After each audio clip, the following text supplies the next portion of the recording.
now and available to hear our presentation and meeting tonight. I want to thank Dr. Stephen Lockard, Baltimore, our Carroll County School Superintendent, and his guests for joining us tonight. And I'm sure that they have an awful lot to say in terms of the challenges that they've had to experience over the last year with COVID and all matters of other more normal educational requirements. So without any further ado, Dr. Lockard, I'll turn the meeting over to you then. Well, thank you. Thank you, Skip, and Diana, thank you for helping with getting it arranged. I'm happy to be back. Just a couple of years ago, I was with you all in person at the library and really enjoyed that. That seems like just yesterday, but it was really, I guess, pushing 2 years now. I will introduce the guest that I brought with me, and then I'll get started. Cindy McCabe is our chief of schools. Cindy oversees all of our elementary, middle, high schools, all of our, our alternative schools as well, Gateway, Crossroads, and she, like Jason introduced, has had a whole lot to do in the last 11 months, that's for sure. So welcome, Cindy. Jason Anderson is our Chief Academic Equity and Accountability Officer. He has responsibilities for all of our curriculum, pre-K to 12. I'm getting a little bit of feedback. I don't know if anybody else is. There's an audio problem. Can you mute everyone except Stephen? I've muted everybody except Dr. Lockard. Okay. So. All right, I'll try again. So hopefully everybody heard me introduce Cindy, and then on to Jason. He has responsibilities for all of our curriculum, assessments, accountability, and our focus on equity. And like I said, these folks have been sort of nonstop. Well, they were nonstop before the pandemic, but they've really been nonstop. I'm glad to be with you this evening. Diana told me that this is going to be taped. So even though there might be only a handful of people here, I'm sure there'll be hundreds that'll go and watch the archived tape. So thank you, Diana.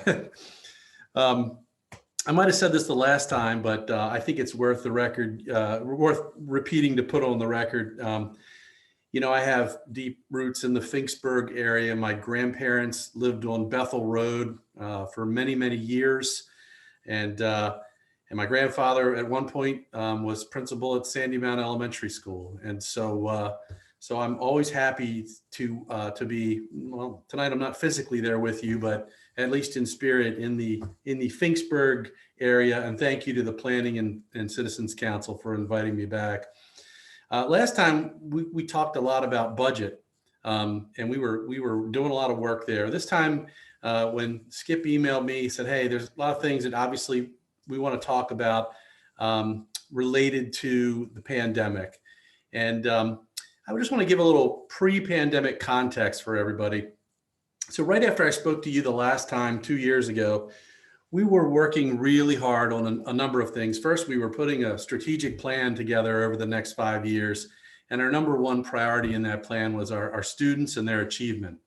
And then the other pieces are really some of those critical pieces that any organization needs to have in place to really achieve that number one priority. And that dealt with, our employees and having a fantastic workforce and the support we provide to them. It had to do with the community and how we engage people. It had to do with safe and secure environments, how we take care of everybody.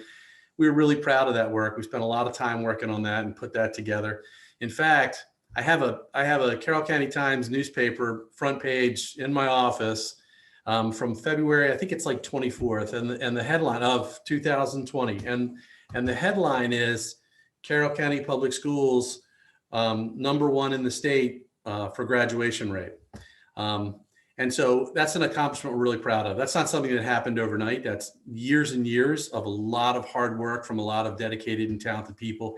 And it's also the result of an engaged community. You can have people working really hard, but if you don't have buy-in from your community and support like we do, with our parents and our communities, groups like yourselves, that doesn't happen. And so that's something we all should be really proud of, because that's a culminating result of a lot of work by a lot of people, a lot of stakeholders. The other thing that we had worked really hard on leading up to just about that time was we had partnered with our Board of County Commissioners. They're our funders locally, which is the most significant share of our budget.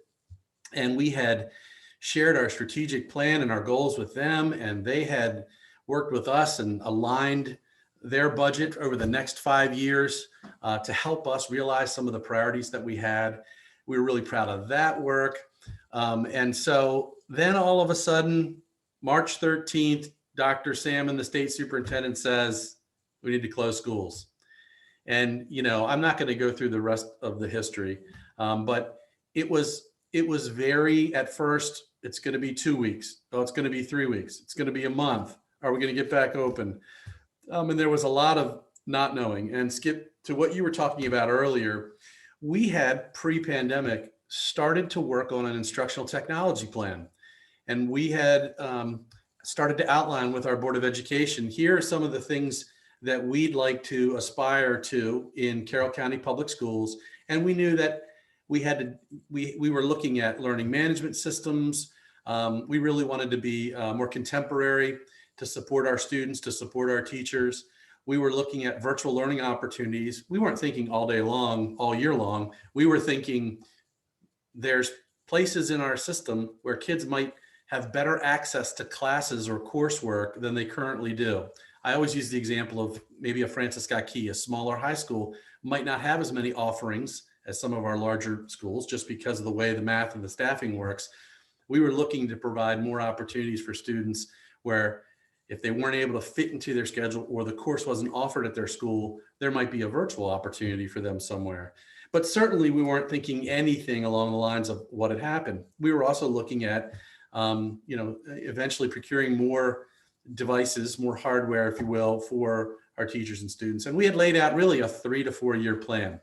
And to your point, Skip, that turned very quickly once the pandemic hit into almost a 3 to 4 week operation. And we've been building it ever since. It's hard to turn on a dime, and it wasn't perfect, and it still isn't perfect. But I give our staff a tremendous amount of credit and thanks, because dealt the hand we were, they did everything they could to try to make the most of it. And you have to imagine you have a wide range of users in any organization in terms of technology. Some people struggle to find where to turn things on. Other people are, writing code and creating things for you. And so we had to quickly try to bring everybody up to speed. And then we also had to shift, with our students and our families. I'm a dad of 3 kids. I saw it in my own house with everybody was trying to, do their thing out of the same place. And it was new and challenging. And sometimes we struggled and it could be frustrating. So there was a lot of things happening right out of the gate at once. And, I know one of the questions you asked me, Skip, to talk about was how we manage the difficulties of the virus. And I would say it was a lot of perseverance, a lot of patience, but also a lot of, we can't wait until we all master this, or we can't wait until it's all perfectly in place, because that would be time lost for our students. We had to try to keep moving. The other thing that's so challenging with all this, and I'm sure everybody on the call here feels this too, is it's this ever-changing environment. If you watch any of our board meetings, over time, we've seen different charts, different metrics, different recommendations, different guidance, different suggestions from everybody and anybody. Just in this month, updated CDC guidance. I'm hearing there might be new guidance coming next month. And so we're constantly trying to adjust and adapt to whatever that might be. Right along with that, trying to implement all this PPE, personal protective equipment, and all the health and safety measures. We have procured more masks, gloves, gowns, sanitizer, air misters, room purifiers. I could just keep on going to try to create a safe environment as possible. And all along, trying to figure out ways in which we can start to bring students back in with us in some form or fashion. I'm really proud of Carroll County Schools. Last summer, we started bringing small groups of students in to try to support some of our most vulnerable students in some of the places where we had the highest needs. And that was challenging because, again, at the time, there's still unknowns, there's still questions, I'm not really sure about all this. We provide tutoring and work with community partners, like the Boys and Girls Club is a great example, to provide additional, not just academic supports, but social, emotional kinds of supports as well. And certainly we leaned on our staff a lot to really help us find ways to work through some of these challenges. It's amazing.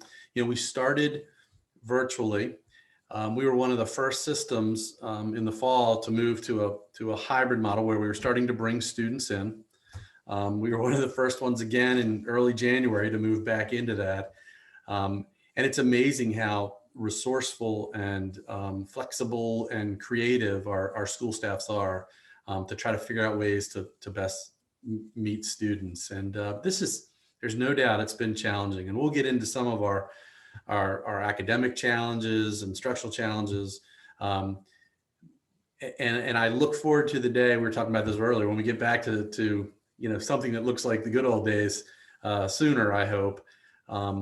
And so those challenges aren't over yet, but I give our system a lot of credit for really persevering and trying to move it forward, trying to push things forward where we can, when we can, as safely as we can. That's always key. So I'm going to stop there.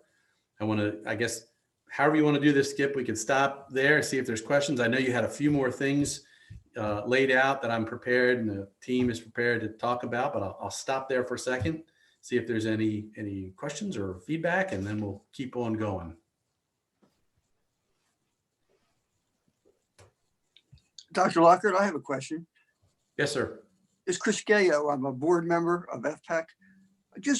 I know that hasn't had a lot of time to evaluate this program, but can you discuss how the school bus camera program has worked? If it's been effective? Are there any results you can pass along at this point? Yeah, I sure can. That's an interesting question, Chris. Thank you for it. So we partnered with the sheriff's office. This was no cost to the school system, and it's not going to be any cost to us. And we partnered with the sheriff's office with a company that puts stop arm cameras on the sides of buses. You'd be amazed at how many people fly by buses with their red lights on. And I think everybody understands that that's a life or death situation every time it happens, because the reason those lights are on is because somebody's probably going to be crossing a street when the bus is stopped. And we have a day every year where we'd asked our drivers to take a tally of how many, and every time that happens before this, our drivers are having to stop, pull over, try to look at tags, try to call it in. And you'd be amazed at the number of incidents on just one day that we have, and it's typically close to 100. I know that sounds crazy, but Cindy, I believe that's the number Mike Hardesty reported last year before we had this program. Yeah. And interestingly enough, Chris, I wasn't prepared to get into the data of that or the statistics of that, but I did touch base with Sheriff DeWeese and Mr. Hardesty, our Director of Transportation, not too long ago to hear about how that's going.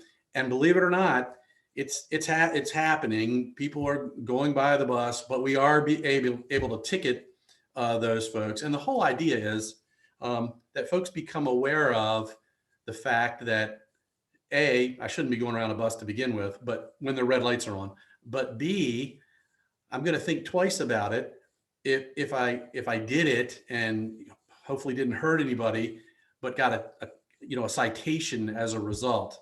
It's Sheriff DeWeese would call it a force multiplier. He has the ability to support safety and the laws of the road as a result. So we've actually been pleased because for a while our buses weren't running. But when they did, we started to see, oh my gosh, there are still people that are doing that. And like I said, the hope is they stop doing that as a result. Thank you. Listen, I have one more question, and I don't know who to ask. That's why I want to ask you up front first. But how are homeschooled children tested in order to advance in grade level? How does the school system know how homeschooled children are doing or progressing? Right. Well, we do have a monitor piece in place for that. And I don't know if Cindy or Jason, maybe, I know Cindy with Mr. Fraser in that area. You could probably best address that. Yes, so we have a program in use that we use to monitor our homeschooled children, and that is more of a portfolio evaluation. So there are certain standards that the parent needs to meet with the student, and that's all agreed upon up front when a student goes to homeschool. So first of all, we approve the homeschool curriculum or whatever the parent wants to use. And then there are standards that are agreed upon. And then there are evaluations that take place at prescribed times throughout the school year. And the parent comes in with the child and presents the portfolio and interviews the parent and the student, and then makes a determination about whether or not the child will progress to the next grade level. That doesn't mean that necessarily the child is learning exactly what they would learn if they were with us in CCPS, but they don't necessarily have to in order to homeschool. So that's how we handle our homeschooling families, and how we make sure that they're hitting the standards they need to hit. Okay, thank you. Good. Any other questions right now? If not, we can go ahead and move on. Yep. I'll just, what's the most difficult thing you've had to confront during the pandemic, would you say? All of it. Everything. Like I said, I'm so appreciative of the people that we have trying to figure these things out and advocate on behalf of students. The hardest part, I think, is before this, all of us who have worked in schools or in education circles, we've all dealt with crises before. And there's a start and an end to a lot of that. And usually it's a short duration. There could be some lasting effects depending on what it is.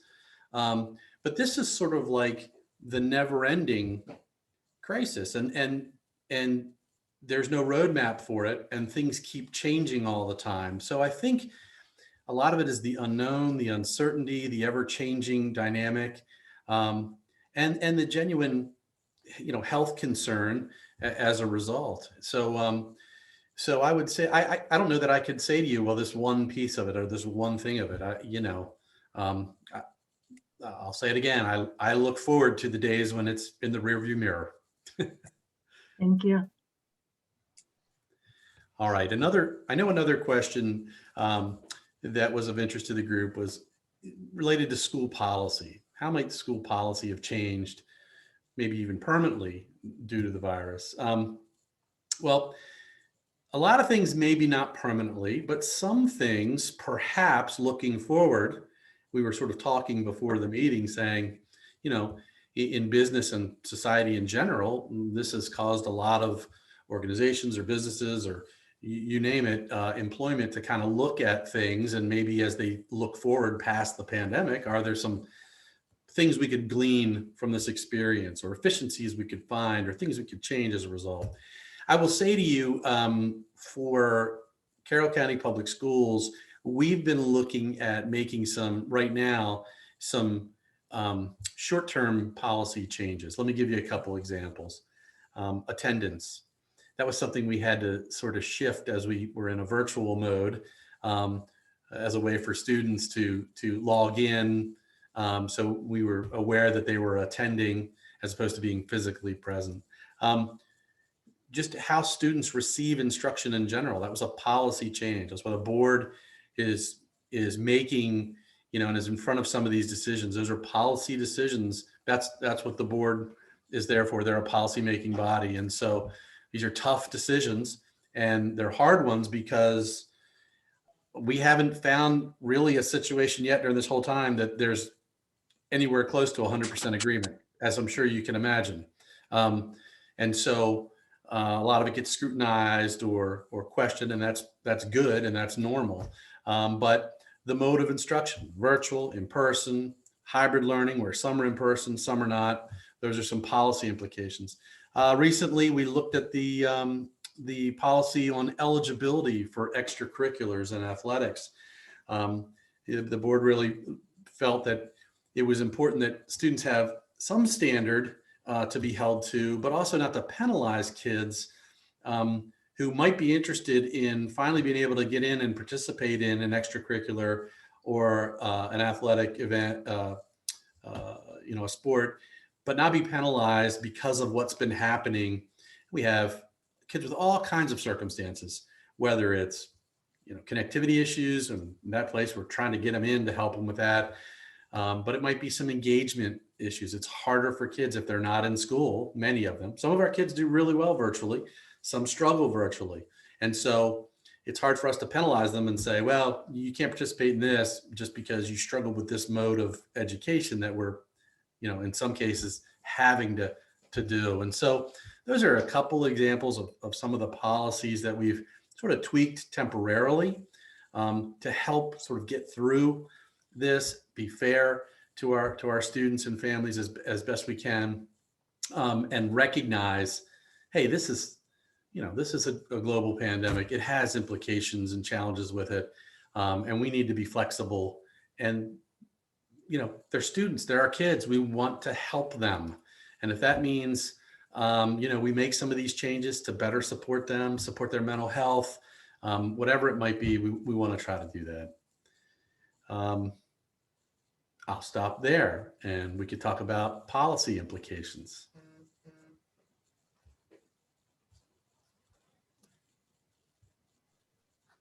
Just one question with regard to policy. Has it been helpful with regard to snow days?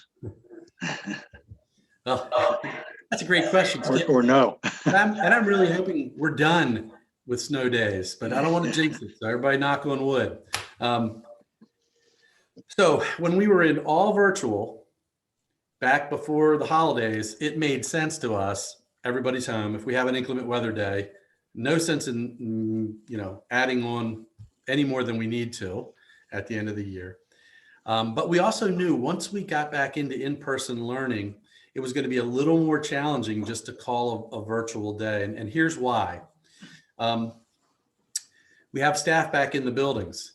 And so typically when we call a snow day, an inclement weather day, that's a day where our 10-month employees, our teachers, are not reporting to their schools.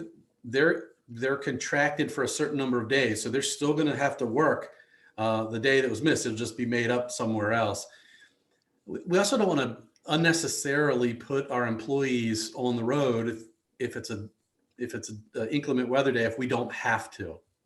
And so a lot of our folks, when we were all virtual, they were set up at home. So as you can imagine, you don't just have laptops.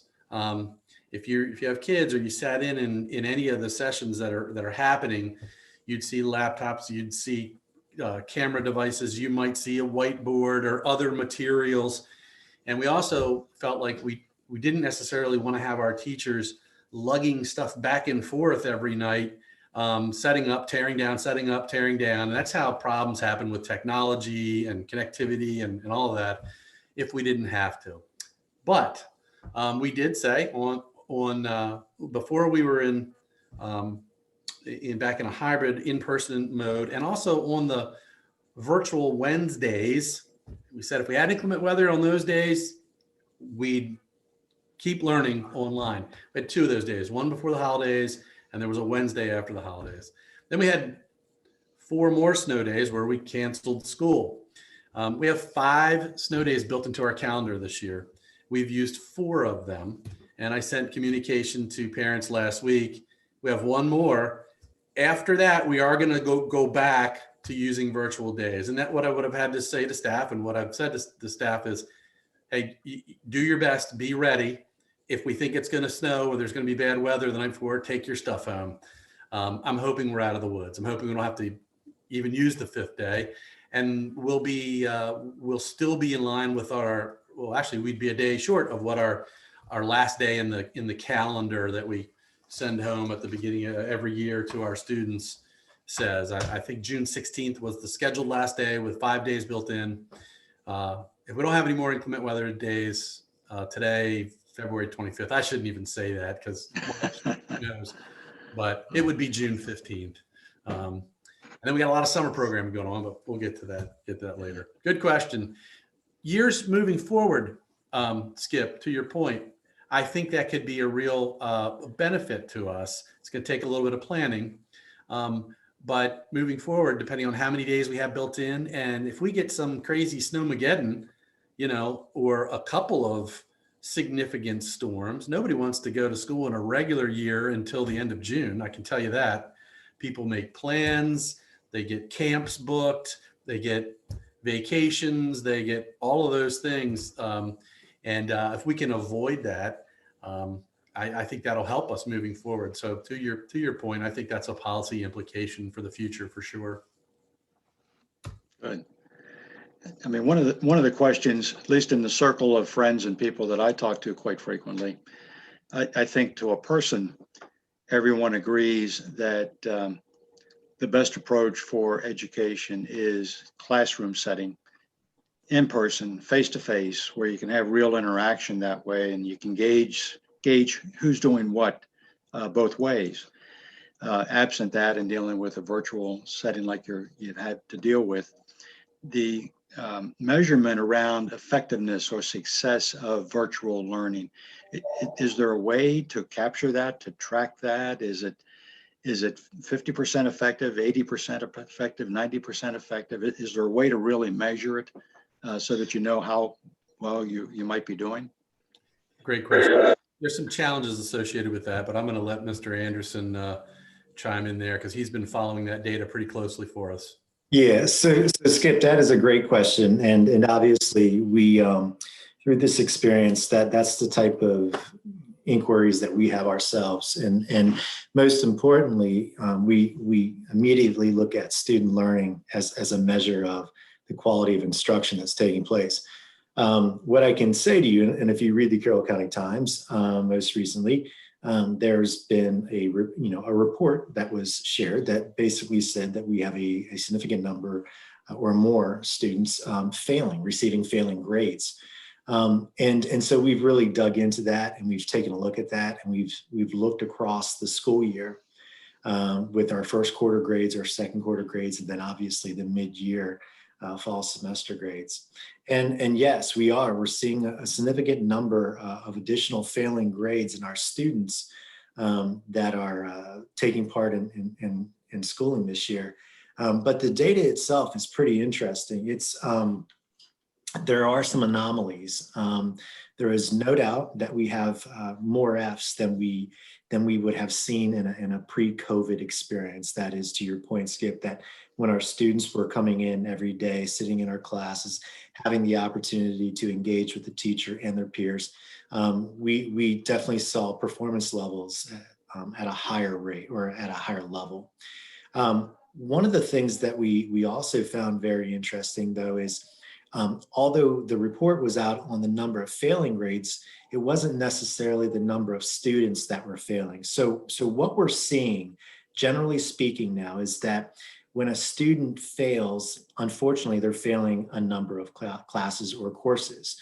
So in other words, they become disengaged. And as Dr. Lockard was talking about the struggles of getting a student to attend, not just log on, but to attend as we're doing right now and being active in the conversation and paying attention is quite the challenge. And I do know that Cindy and her schools are doing everything they can to go out and find these students that honestly have been off the radar. And so that's one of the biggest challenges that we have right now. When we're talking about instruction, further to your point, what we're talking about is building the capacity of thousands of professionals that have very limited, if any, experience in delivering instruction in a virtual environment. And so what we're then trying to do as leaders of the organization is to build the capacity of our employees virtually ourselves. So you can see it becomes quite the conundrum in regards to, okay, we are going to prepare our teaching force to teach virtually, and we're going to do that virtually. And a number of these teachers have very limited experience with delivering instruction this way. I think you all know as well as I do that the power is in the relationship.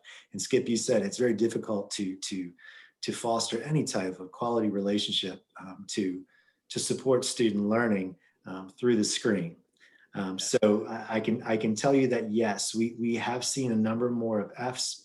A number of those Fs are directly linked to a contingent of students that are struggling because they need more support and they need that traditional environment.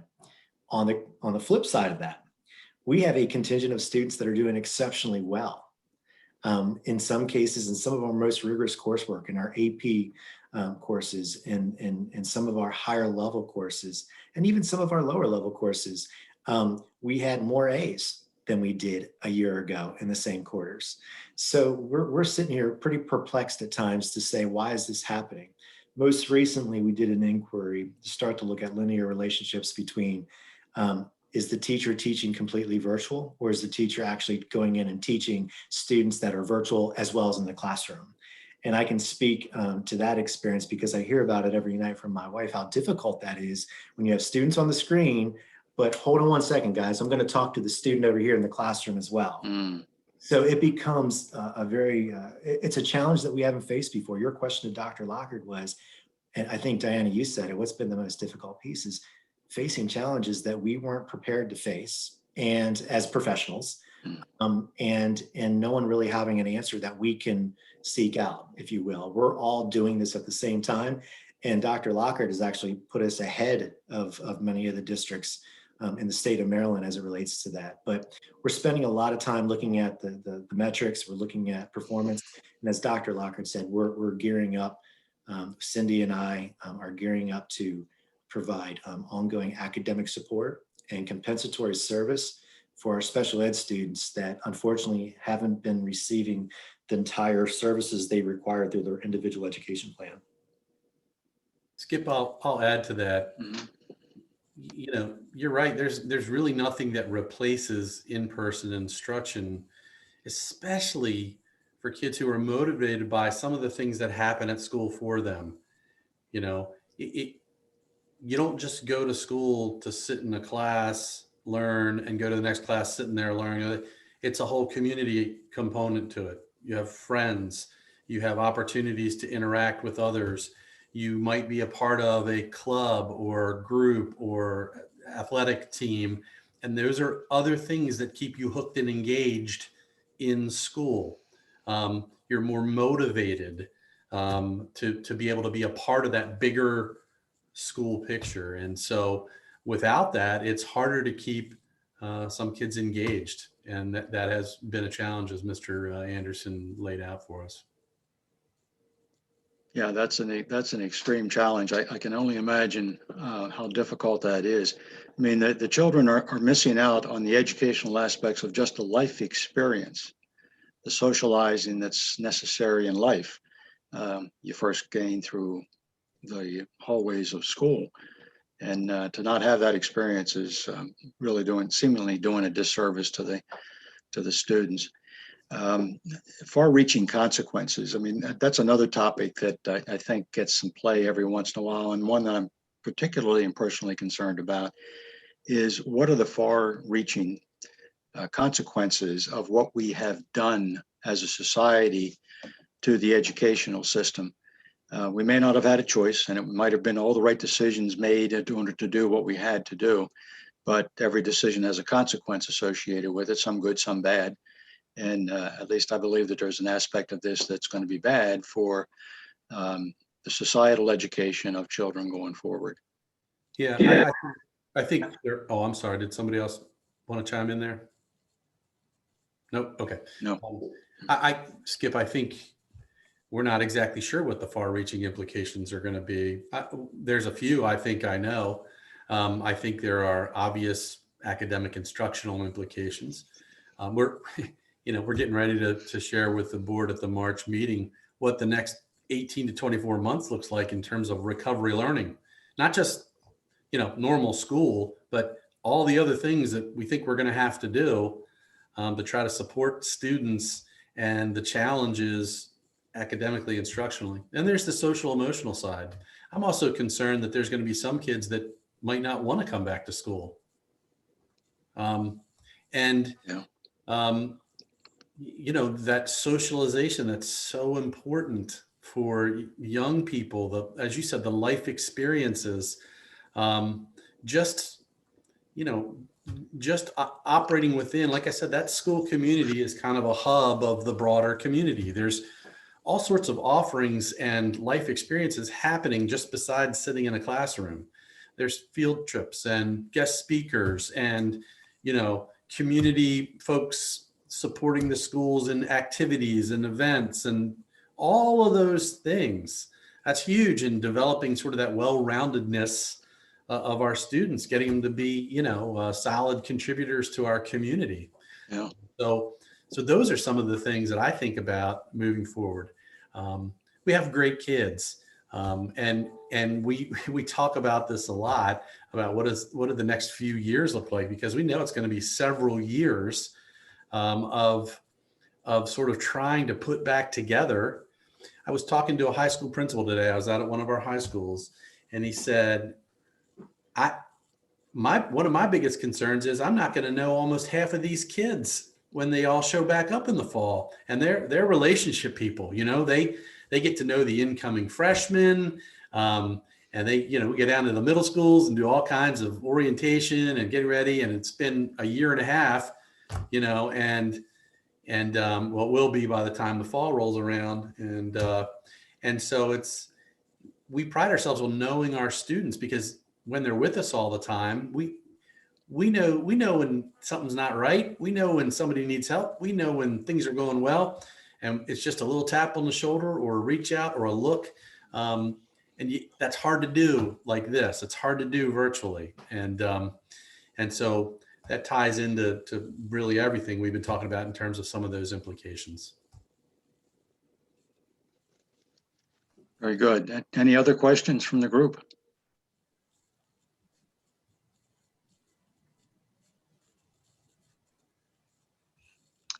Okay, going forward, I heard today several times that I guess you and the school system have made headline news today about your commitments to the future and getting students back in classrooms, and that all sounds very positive to me.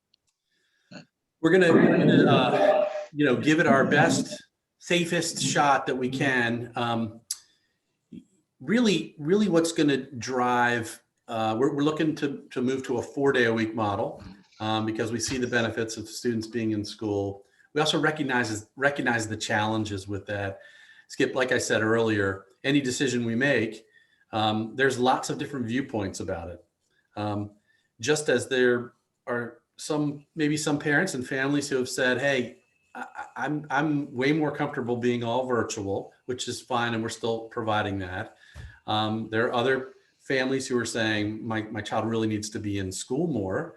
And there are some who are just starting to come into our 2-day-a-week model as well. And that's a challenge because, some of those folks understandably are saying, "Hey, that's not really an option for me if you move to 4 days a week. And I don't know if I'm comfortable with that yet." And I get and understand all of that. We have been, one of the first systems to try to bring kids in some form or fashion, and have been doing that, like I said, since last summer. There are some other counties in Maryland who are bringing students in more than 2 days a week. Now, every county is different. So when I talk about my colleague in Somerset County who has 3,800 kids in the entire system. It's around there. I'm not exact, but he's told me he's got about 50% that are coming in 4 days a week and 50% that are staying home. And that seems to be manageable for them. But a lot of this is going to be driven by how many folks are we going to have come back in 4 days a week. And we're going to do everything we can to do as much social distancing as we can. We have a ton of other mitigation strategies that have worked very well for us. In fact, we're layering a few more on. We just purchased HEPA filtered air purification systems for every single classroom. We're also taking advantage of the governor's offer for free testing that we'll set up in each of our sort of high school regions, where for our students and our staff, we can quickly do if somebody's not feeling well or was exposed or has some symptoms, we can quickly do a rapid test as well as a PCR that we'd get back in 2 days. And that eliminates a lot of waiting to get an appointment to get tested, waiting to, 4 or 5 days for the PCR kind of testing to come back. So we're trying to, obviously the masking and the hand sanitizing and all the cleaning that goes on, we're trying as best we can to make that work. It is not easy, and there's a lot of challenges associated with that. But yes, the system is the board is committed to having students given the opportunity for more days a week of instruction, and we're doing everything we can to try to meet that goal. Very good. Very good. That sounds like another leadership charge from the county. It really does, to try to get to 4 days a week. I don't know that I've heard of any other county that sounds as though they've been that aggressive yet for this school year. Well, like I said, there are others in Maryland, but at least the ones I know of right now, they're much smaller than us, and there might be some. It's like apples and oranges to try to compare. But they all come with their own challenges and their own unique set of circumstances, and so we're doing our best, like I said. Very good. Okay, Any other? Yeah, can we talk about the future a little bit? Once we're kind of past this, hopefully soon, how do you see what you've learned from this? How would you use it going forward? I mean, virtual technology for students that don't want to travel across the country, across the county to get certain classes. How would you use the technology? Yeah, great question, Diana. I'll start, and I know my team here will, I'm sure, be chomping at the bit to add to it. But like I said at the very beginning, we were looking at becoming a little more contemporary with our technology a couple of years ago. We wanted to have a learning management system for Carroll County Public Schools. For those of you who are unfamiliar with what that is, that's basically something that many school systems, colleges and universities, businesses, you name it, a lot of big organizations or school systems or universities and colleges have a management system that is sort of the hub where folks can get information, they can post resources, everything kind of comes through a management system. So we before the pandemic, procured Schoology, which is a national learning management system. And the idea was that teachers could post resources, information, students could submit assignments into that, they could check grades, you could do all sorts of group work, but we never intended it for it to completely replace a lot of the traditional tried and true educational strategies that are so important. So we never intended for, oh, well, we're just going to go all technology. We wanted technology to supplement, to enhance, to make life easier in some situations. So I don't have to lug these 6 books home. I can just log on when I get home and get all the information I need. Or I can submit my paper that way, or I can check my grades that way, or I can talk to my teacher or my classmates. So that was certainly one area that we were looking to do. I will go to, like I said, my team here for some other things. I'd mentioned classes. We were looking at some individual classes to be able to offer to students. And I gave the example earlier, maybe that course isn't offered at my school. So this would be a chance for me to be able to take, Latin and get the credit for it, but not have to either, drive across the county to somewhere or not be able to get it because it's not offered. Credit recovery. Maybe I didn't do so well in a course and I want to take one over the summer, retake it and get a better grade. So that was an opportunity as well. And we were looking at providing some virtual opportunities like that, where students, they could do it either right from their home school. During one mod, we were working on creating some learning labs where kids could go and take the class online during their school day, and then go to their next mod class in person. So those were a few things that we've been working on with instructional technology. Also acquiring some of the hardware. That's always the biggest expense. We benefited from getting CARES money right at the beginning of the pandemic, and we were able to update and purchase laptops for our system. But Cindy or Jason, do you want to add to that? I would just add that, during this pandemic, we have tried to go to a one-to-one laptop model, starting with our high school students. So we've purchased over 10,000 laptops during the pandemic. As Dr. Lockard said, much of that with CARES funding.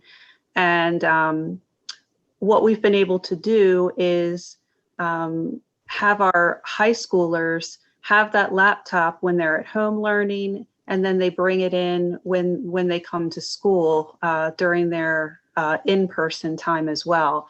What we've been able to do since we've purchased those is to reorganize the computers that we had in the school system. And since some of the computers that were originally in the high schools weren't needed anymore because our high schoolers got laptops, we're in the process now of that reorganization and giving more laptops to our middle schoolers. So as we get more and more technology in, more of our students can benefit from that. So we start with the high schoolers, and then we go middle school and then elementary. And as Dr. Lockard said, after the pandemic is over and everyone is back in school 5 days a week, we still expect to be using our LMS. We still know that our teachers are going to want to be able to post resources online, have places for students to retrieve resources and to turn in work, to chat with their schoolmates about projects and assignments. But it's not going to replace that in-person learning that we value so much. Yeah, good point. And having two boys in college right now, they're expected to be able to use some kind of LMS. It was part of the application process. It was part of the onboarding. It's part of their everyday life. And whether you go right into work, where you'll probably do training and that sort of thing, logging on and getting information, whether you're going to the community college, I know they have an LMS there, whether you're going on to four-year college, technical school, it's a really important life skill that we need to make sure our kids have experience with. And I think a great efficiency for a lot of things. But to Cindy's, emphasis on what I had said earlier, we were never looking at, our teachers are our best bet for instruction. We want to just give them tools to help them do their job and help students. And so we saw that as another tool to really help our kids be successful. Dr. Locke, I would just add, Diana, that's a great question. And Cindy's team has done an amazing job of outfitting our students with devices. And the other piece is connectivity. What we've learned quickly when we entered into this a year ago was that the playing field in a virtual environment was not level. And especially in some of the geographic areas of Carroll County, connectivity to the internet was a big challenge. And so Cindy and her team did an amazing job of outfitting students with hotspots and being able to ping off a cell tower to get access, because essentially that was the only way we could really communicate with our students to make sure that we were continuing to be able to purvey information and content And to Chris's point earlier about assessment and making sure we're doing our diligence there is, another piece of the instructional technology is really, as a school system now, we feel like this has really propelled us forward as it relates to looking at analytics and having a dashboard of analytics and having common assessments that we're putting in place across our school system, so that no matter what zip code you live at, the expectations are the same and the access is the same. The one thing that I think that we all quickly focused on was access, and any type of disparity, whether that be connectivity or whatever the issue is, unfortunately was magnified. It was enhanced 3, 4, 5-fold. And so what we have been doing, I think, exceptionally well is being responsive to the many different needs of our community and of our students and families to put them in a position to be successful and being able to learn.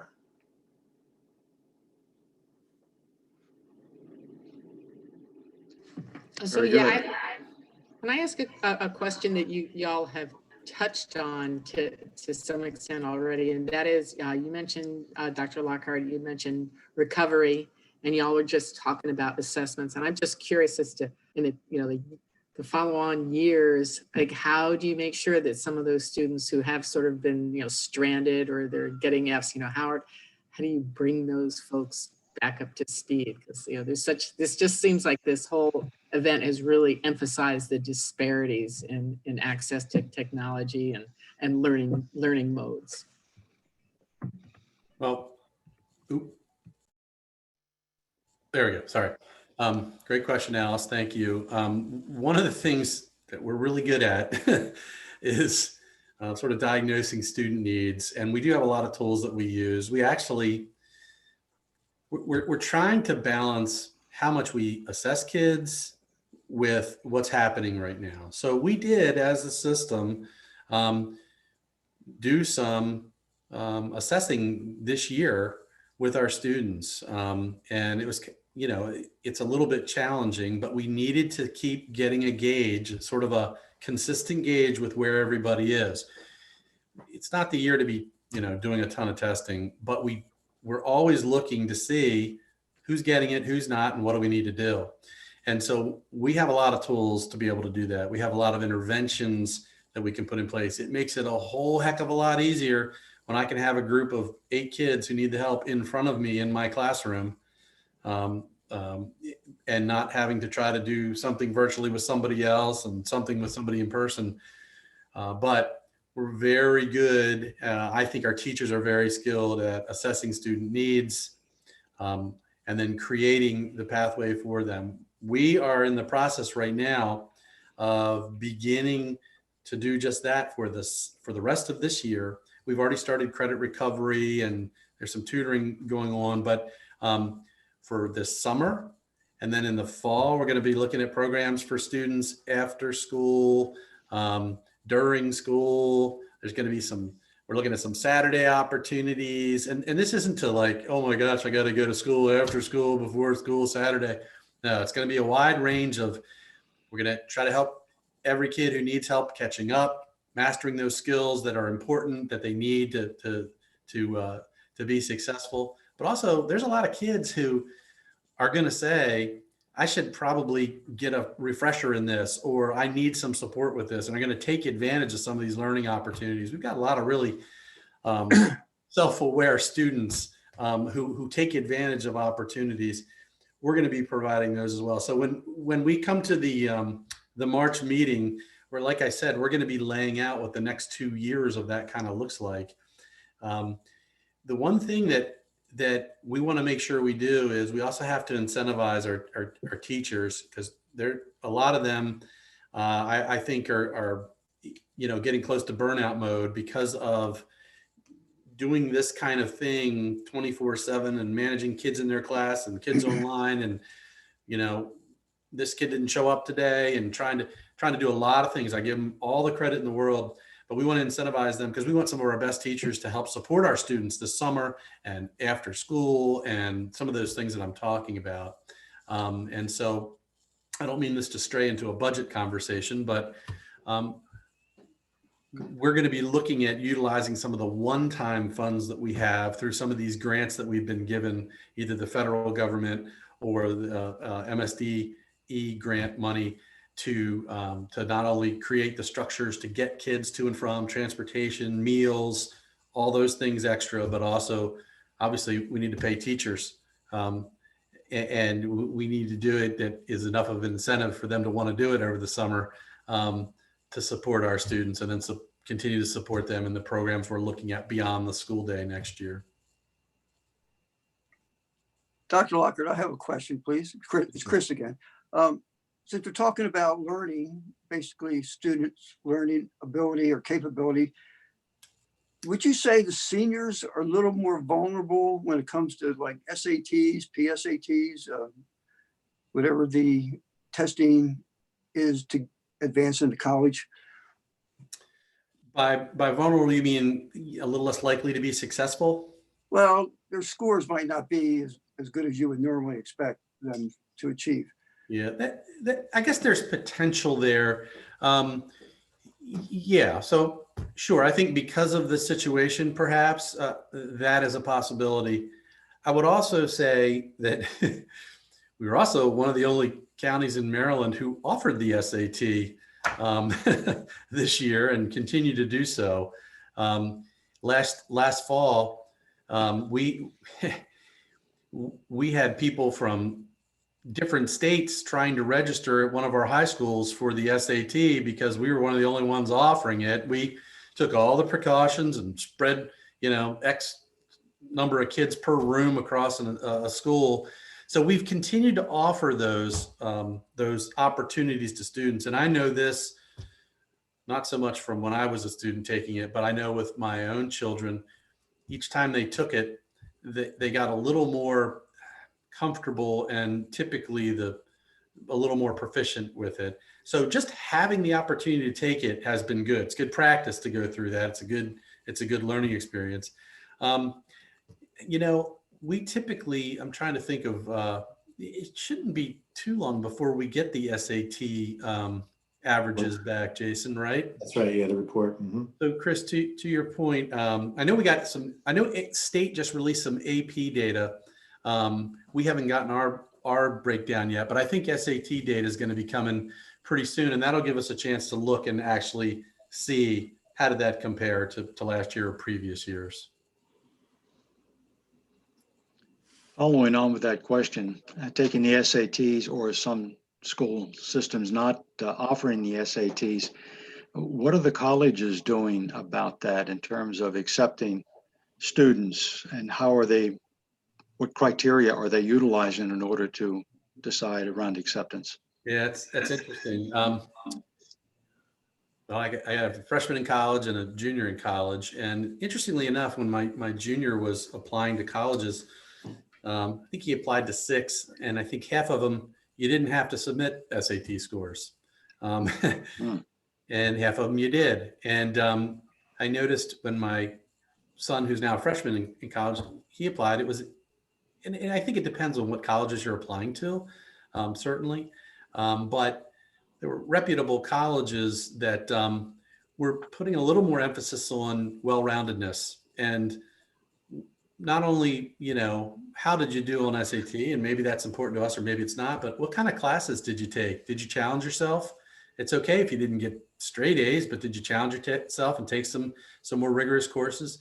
What kinds of things did you do to support your school, or what leadership opportunities did you have, or what kind of community things have you been a part of? So I think while obviously the academic component is very important, I also think colleges have shifted in recent years with looking to more well-rounded students, but also, and extracurriculars and those kinds of things, but also in light of the pandemic, I think colleges are shifting as well.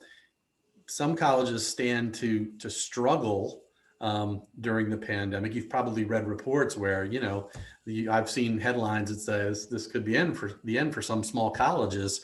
We hope it's not. But I think they're going to look to shift to adjust try to continue to attract students in any way they can. And I don't know that they're going to penalize a group of applicants whose school system never offered the SAT, so they don't have any scores to submit. You know, that's a real scenario probably in some places in the country where kids just have not been able to take the test, because if it wasn't offered in their district or the surrounding districts, they might be traveling across state lines to try to get in somewhere to take it. So just another immense challenge in terms of what you do to try to prepare students for the wild world that they're about to encounter. yes. Okay, and any other questions?